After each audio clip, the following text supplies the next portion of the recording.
We've just finished a Nuffield Foundation funded project which has looked at the impact of text messaging and, again, use of texting slang on children's grammatical understanding. So all of our previous work had been looking very much at reading and spelling. But again, if you examine the popular media accounts, one of the other claims that was being made quite forcefully is that naturally children's understanding of grammar was being eroded by this sort of sloppy use of language that you would see in people's abbreviated text messages. And this was an idea that we thought, yeah, that's possible. We thought there were good theoretical reasons for assuming that perhaps we could see some negative relationships here, so they needed to be investigated to give us more of a complete picture of children's written language skills.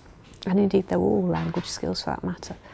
So we took a sample of children and we followed them across a 12-month period, and we've assessed them on their understanding of spoken and written grammar, and we've taken a sample of their text messages and we coded those for the extent and nature of the grammatical violations that they were making in their text messages. We did that at the end of the 12-month period as well, and we gave them a range of written language skill assessments as well.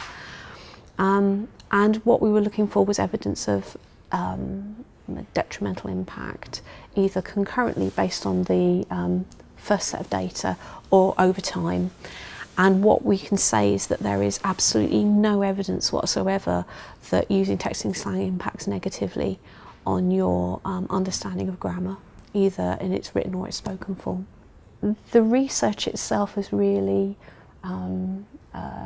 captured a lot of interest. There's been a huge amount of international sort of media coverage of it because the results were seen as surprising. And one of the things that it's done is it's kind of changed teachers' views a little bit in terms of it's challenged their attitudes, I guess you'd say, to